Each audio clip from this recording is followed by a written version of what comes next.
Welcome to all of you. My today's lecture is types of RNA and ribosomes. First, I would like to introduce my topic with RNA, that is ribonucleic acid, which is one of the three major macromolecules along with DNA and proteins that are essential for all known forms of life. Like DNA, RNA is made up of a long chain of components called nucleotides. Each nucleotide consists of a nucleobase, sometimes called as nitrogenous base, a ribose sugar, and a phosphate group. The sequence of nucleotides allows RNA to encode genetic information. For example, some viruses use RNA instead of DNA as their genetic material. And all organisms use messenger RNA, mRNA, to carry the genetic information that directs the synthesis of proteins. Like proteins, some RNA molecules play an active role in cells by catalyzing biological reactions, controlling gene expression, or sensing and communicating responses to cellular signals. One of these active processes is protein synthesis, a universal function whereby mRNA molecules direct the assembly of proteins into ribosomes. The process uses transfer RNA molecules to deliver amino acids to ribosomes, where ribosomal RNA links amino acids together to form proteins. The chemical structure of RNA is very similar to that of DNA. The two differences: RNA contains the sugar ribose, while DNA contains slightly different sugar deoxyribose, a type of ribose that lacks one oxygen atom. And RNA has the nucleobase uracil, while DNA contains thymine. Uracil and thymine have similar base pairing properties. Like DNA, most RNA molecules are single-stranded. Single-stranded RNA molecules adopt very complex three-dimensional structure, since they are not restricted to repetitive double helical form of double-stranded DNA. RNA is made within the living cells by RNA polymerases, enzymes which act to copy a DNA or RNA into a new RNA strand through processes known as transcription or RNA replication respectively. Now ribosome. Ribosomes are cytoplasmic granules composed of RNA and proteins, at which protein synthesis takes place. They were first observed by Palade in the electron microscope as dense particles or granules. Upon isolation, they were shown to contain approximately equal amounts of RNA and protein. There are two types of ribosomes in the living organism: the eukaryotic 80S and prokaryotic 70S ribosomes. The subunits of 80S ribosomes are 60S and 40S units, whereas 70S have 50S and 30S subunits. Prokaryotic and eukaryotic subunits do not differ in any fundamental way. Both perform the same functions by the same set of chemical reactions.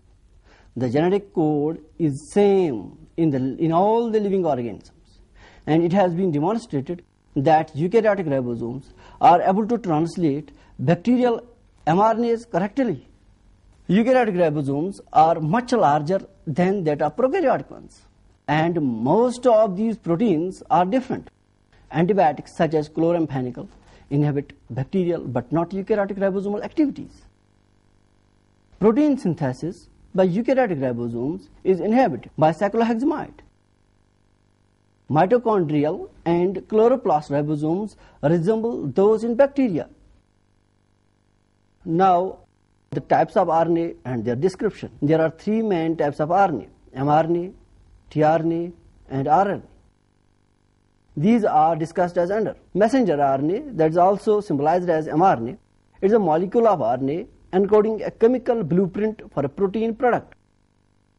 mRNA is transcribed from a DNA template and carries coded information to the sites of protein synthesis. Here, nucleic acid polymer is translated into a polymer of amino acids, a protein. In mRNA, as in DNA, genetic information is encoded in the sequence of nucleotides arranged into codons. Each codon encodes for a specific amino acid except the stop codon that terminates protein synthesis. This process requires two other types of RNA. Transfer RNA that mediates recognition of codon and provides the corresponding amino acid, while ribosomal RNA, that is also called rRNA, is the central component of the ribosome's protein manufacturing machinery.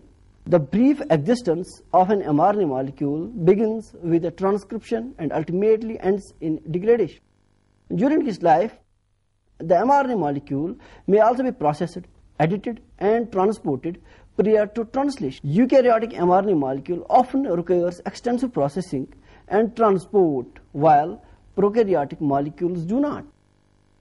The short-lived, unprocessed, or partially processed product is termed as premature mRNA. Once completely processed, it is termed as mature mRNA. A fully processed mRNA includes 5' cap, 2 UTR regions, coding regions, and a poly-A tail. Poly-A tail means polyadenine tail. Now we will describe these components of mRNA in detail. 5' cap. The 5' cap is a modified guanine nucleotide added to the front 5' end of the premature mRNA. This cap helps in the recognition and proper attachment of ribosomes, protection from 5' exonucleases. It is also very important for other essential processes such as splicing and transport. Coding regions. Coding regions are composed of codons which are coded and translated into proteins by the ribosomes. Coding regions begin with the start codon and ends with the stop codon. Generally, the start codon is AUG triplet and the stop codons are UAA, UAG, and UGA triplets. Untranslated regions or UTRs are sections of the mRNA before the start codon and after the stop codon that are not translated, termed as 5' untranslated regions and 3' untranslated regions, respectively. These regions are transcribed with the coding region and thus are exonic as they are present in the mature mRNA. Several roles in gene expression have been attributed to the untranslated regions, including mRNA stability, mRNA localization, and translational efficiency. The ability of a UTR to perform these functions depend on the sequence of UTR in different mRNAs. The stability of mRNAs may be controlled by these UTRs due to their varying affinity for RNA degrading enzymes called ribonucleases, and for the proteins that can promote or inhibit RNA degradation. Proteins that bind either 5' or 3' UTRs may affect translation by influencing the ribosomal ability to bind to the mRNA. Cytoplasmic location of mRNA is thought to be the function of 3' UTR. Proteins that are needed in a particular region of the cell can actually be translated there. In such a case, the 3' UTR may contain sequences that allow the transcript to be localized to this region for translation. Polyadenine tail. The 3' polyadenine tail is a long sequence of adenine nucleotides, often several hundred, added to the 3' end of the premature mRNA. The tail promotes export from the nucleus and translation and protects the mRNA from degradation. Transfer RNA. Transfer RNA is a small RNA molecule, usually about 73 to 95 nucleotides, that transfers a specific active amino acid to a growing polypeptide chain at the ribosomal site of the protein synthesis. It has the 3 terminal sites for amino acid attachment. This attachment is a covalent linkage which is catalyzed by an amino acyl tRNA synthetase.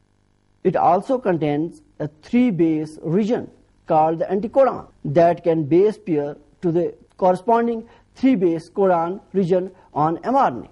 Each type of tRNA molecule can be attached to only one type of amino acid because the genetic code contains multiple codons that specify the same amino acid. tRNA molecules bearing different anticodons may also carry the same amino acid. The structure of tRNA can be described into its primary structure, its secondary structure, usually visualized as clover leaf structure, and its tertiary structure. All tRNAs have similar L-shaped 3D structure that allows them to fit into P and A sets of the ribosomes. The clover leaf structure becomes the 3D L-shaped structure, which is a common RNA tertiary structure. Various components of tRNA are as under. The 5' terminal phosphate group. Number next is the acceptor system is a 5-7 base pair system made by the base pairing of the 5-terminal nucleotide with 3' nucleotide terminal, which contains the CCA 3' terminal group used to attach the amino acid. The acceptor system may contain non-Watson-Crick base pairing. Number next is CCA tail. Is a cytosine adenine sequence of the 3' end of the tRNA molecule. This sequence is important for the recognition of tRNA by enzymes critical in translation. In most prokaryotic tRNAs and eukaryotic tRNAs, the CCA sequence is added during processing and therefore does not appear in the tRNA gene. It is involved in the process of amino acylation. That is, a specific amino acid is added to the CCA 3' end of the tRNA by the formation of covalent bond catalyzed by the enzymes amino acyl tRNA synthetases. There is normally a single amino acyl tRNA synthetase for each amino acid, despite the fact that there can be more than one tRNA and more than one anticodon for an amino acid. Recognition of the appropriate tRNA by the synthetase is mediated solely by the anticodon, but the acceptor system often plays a prominent role. The DRM is a 4 base pair system ending in a loop that often contains dihydrouridine. The anticodon RM is a 5 base pair system whose loop contains the anticodon. The anticodon is a unit made up of 3 nucleotides that corresponds to the 3 bases of the codon on the mRNA. Each tRNA contains a specific anticodon triplet sequence that can base pair to one or more codons for an amino acid. For example, the codon for lysine is AAA. The anticodon of that lysine tRNA might be UUU. Some anticodons can pair with more than one codon due to the phenomenon known as Vobel base pairing.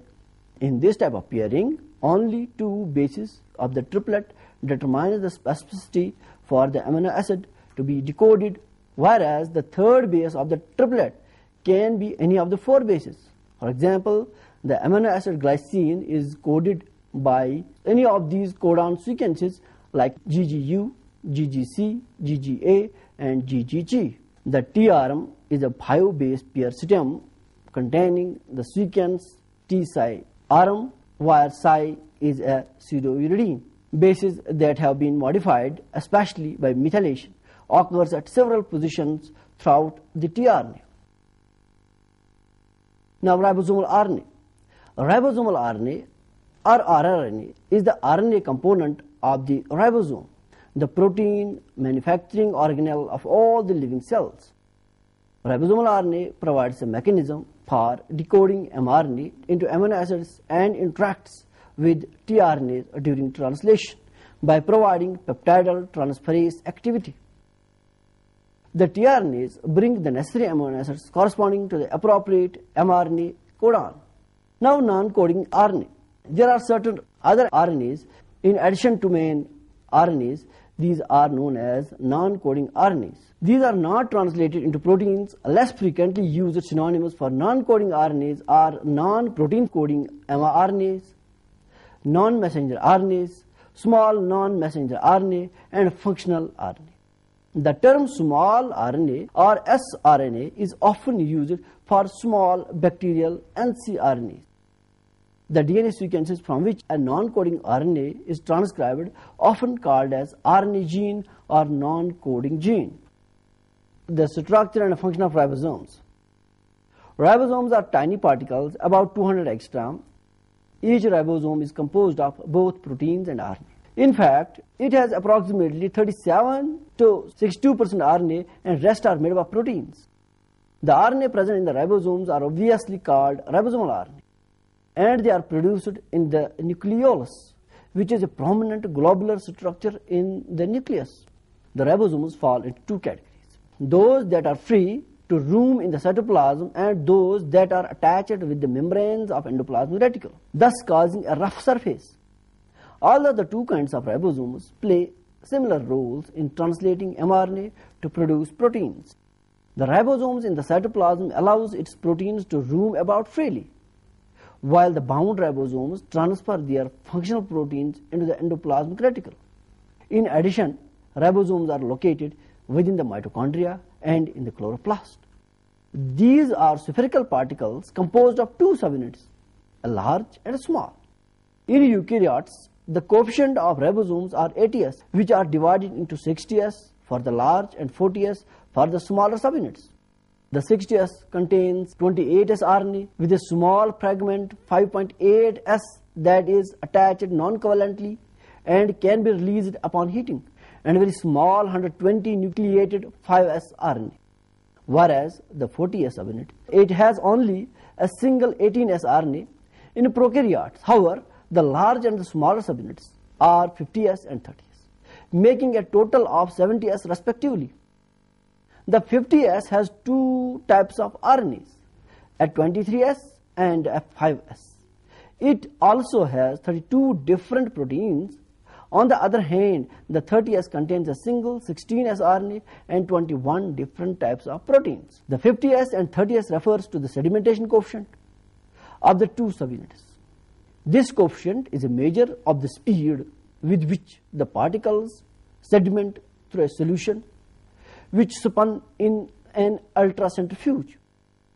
Thus, the particles with larger coefficient would centrifuge and settle much faster since it has more mass than the particles with a smaller coefficient. During protein synthesis, ribosomes line up along the mRNA and form a polysome, also called a polyribosome. The mRNA is aligned in the gap between the two ribosomal subunits. It is possible that the nascent peptide chain grows through a channel or groove in the large ribosomal subunit. Up to 30 ribosomes can attach to one strand of mRNA to form amino acid chains, thus leading to protein formation. Ribosomes act as a backbone during translation in the protein synthesis. Each ribosome contains the P site and A site for tRNA binding. The ribosome molecules allow growing polypeptide chain to emerge from the back of the surface. Thus, it is situated perpendicular to mRNA chain. Ribosomes have a tertiary structure and make up a large part of the cells in many species, which leads to protein manufacturing. For example, in E. coli bacteria, they make up about 1/4 of the total cell mass. Now, the students will describe the function of these ribosomes. The ribosomes play a very important role in protein synthesis, which is the process by which the proteins are made from the amino acids. Without the ribosomes, the message would not be read. Thus, proteins could not be produced. Therefore, ribosomes play a very important role in protein synthesis. The ribosomes are the primary agents in the process of translating the mRNA into the specific amino acid chain, which consists of two subunits. These subunits are made up of ribosomal RNA, together contains up to 82 specific proteins assembled in a precise sequence. The ribosomal subunits must be put together in an extremely precise position and sequence. This assembled ribosome displays a series of small grooves, tunnels, and platforms where the function of protein synthesis occurs. There are the active sites, each dedicated to one of the tasks required for translation of mRNA into proteins. Proteins being synthesized for export out of the cell are made up of ribosomes attached to rough endoplasmic reticulum. In contrast, proteins for use by the cell are generally made in the cytoplasm by free ribosomes. Several of these free ribosomes may attach to a single mRNA molecule. giving rise to the polyribosome or polysome. Protein synthesis takes place on the polyribosomes, where ATS ribosome associate with an mRNA coding for a given protein. The number of ribosomes associated in the polysomal chain depends upon the size of mRNA. This is also associated with the size of proteins that is being synthesized. Transfer RNAs are also bound to the ribosomes. There are quite a few factors involved in the formation of initiation complex. These include GTP, methionine tRNA, and initiation codon in mRNA, ATS ribosomes, and 3 protein factors. The process of protein synthesis begins with the capture of the tRNA, which is carrying an amino acid, by an initiation factor. This binds to the small ribosomal subunits, which occupies one of the active sites in the ribosomes, the P protein site. This initiation complex recognized and binds to the 5' end of the mRNA molecule and slides down to the initiation codon, which is always an AUG sequence of an amino acid. The large subunits of ribosomes now join the complex. The RNA is now brought into the ribosome by the elongation factor. If the anticodon of the tRNA pairs with the next codon of the message, the tRNA occupies a site, acceptor site of the ribosome. This positions the second amino acid adjacent to the initiation methionine. Then an enzyme, peptidyl-transferase, which is the part of large ribosomal subunits, mediate the separation of first amino acid and its tRNA, and the formation of a peptide bond between the initial methionine and the amino acid is formed. The P site is now occupied by an uncharged tRNA molecule. The ribosome will now move down the mRNA by 1 codon, a process known as translocation. This movement shifts the growing polypeptide chain to the P position and results in an empty A site, where a new charged tRNA can enter and pair by forming a hydrogen bond between the codons and the anticodon. Now the uncharged tRNA that previously occupies the P position is booted out of the ribosome and will be recharged and recycled by the cell. The energy needed for this process is supplied by the hydrolysis of guanosine triphosphate, GTP. This process then continues along the length of mRNA until the first codon is encountered. At that point, the action of termination factor releases the completed protein from the last tRNA, and the ribosome dissociates into its component parts. Dear students, this way we have completed our lecture. I hope all of you have liked it. Thank you.